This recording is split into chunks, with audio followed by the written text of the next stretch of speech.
ये एबीवीपी जो लिखती है ना, ज्ञानशील एकता, दरअसल ये है अज्ञान अश्लील अराजकता। और यह बात जो है मैं आपको उदाहरण के साथ दे सकता हूं। और साल भर 2 साल की बात तो छोड़ दीजिए, पिछले 1 महीने में जो है जितनी गुंडागर्दी और वायलेंस की घटनाएं एबीवीपी के लोगों ने की है, यह बहुत ही शर्मनाक है।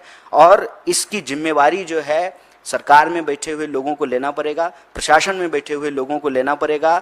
और वह जो कह रहे हैं कि एनएसयूआई के लोगों ने किया है, तो एक प्रश्न आप सबको भी पूछना चाहिए। मैं मीडिया के साथियों से आग्रह करता हूं कि गृह मंत्री उनका, दिल्ली पुलिस उनके अंदर में, दिल्ली विश्वविद्यालय का प्रशासन उनके अंडर में, यहाँ पर जो है एलजी उनके हैं, देश में सरकार उनकी है, पूरा का पूरा जो है उनकी हेजमनी है। उस वक्त जो है वो अपने वायलेंस को जस्टिफाई करने के लिए अनर्गल और झूठे आरोप लगा रहे हैं। हम आप सबके माध्यम से दिल्ली विश्वविद्यालय के विद्यार्थियों को और देश को भी, क्योंकि दिल्ली विश्वविद्यालय का सवाल अब सिर्फ विश्वविद्यालय का सवाल नहीं है, ये देश और समाज का भी सवाल है। हम आप सबसे यह आग्रह करते हैं और आपको आश्वस्त करते हैं कि आप धैर्य रखें, कोई भी परिस्थिति हो जाए, जो हमारा विचार है, जो हमारा एजेंडा है, उससे हम 1 इंच पीछे नहीं हटेंगे। और एजेंडा हमारा ये है कि इस बार पहली बार मैं आपको ये कहना चाहता हूँ कि दिल्ली विश्वविद्यालय में विमेंस एजेंडा लाया गया है।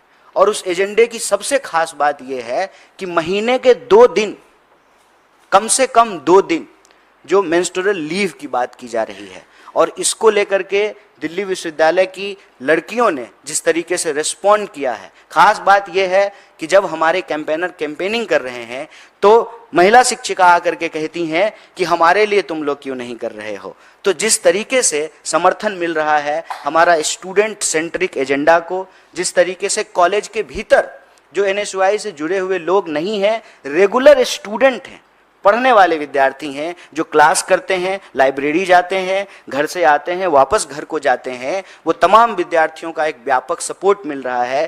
क्योंकि हमारा जो एजेंडा है उसमें हम राजनीति नहीं खेल रहे हैं।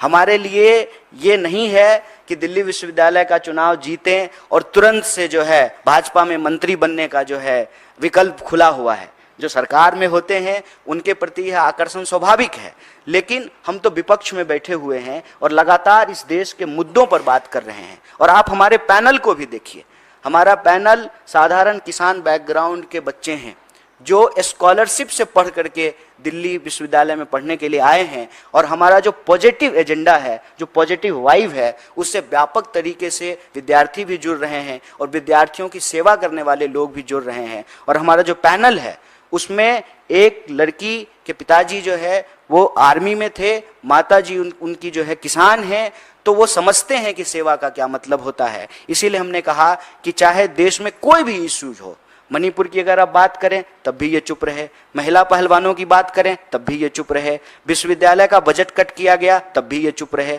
हर साल जो डूसू का बजट था उसका क्या हुआ, दिल्ली विश्वविद्यालय ने उस बजट को क्या किया, उस पर भी ये चुप हैं। और जब चुनाव नज़दीक आ गया है, इनको लगता है कि हम हार जाएंगे और सरकार में जो बैठे हुए लोग हैं उनके सामने एबीवीपी के जो नेता हैं उनकी इज्जत जो है वो दांव पे लगी हुई है। तो जो उनका असली कैरेक्टर है ना, कहते हैं ना कि परीक्षा के वक्त लोगों का असली चरित्र बाहर निकल जाता है, तो ये जो ज्ञानशील एकता का दावा करने वाले हैं उनकी अज्ञानता, अश्लीलता और अराजकता सामने आ गई है। क्यों? क्योंकि उनके सामने एक डेमोक्रेटिक पैनल है, जो पैनल इस बात को सुनिश्चित करने की कोशिश कर रहा है कि चुनाव का परिणाम चाहे जो भी हो, हम विद्यार्थियों के लिए जैसे सतत लड़ते रहे हैं हम आगे भी लड़ते रहेंगे।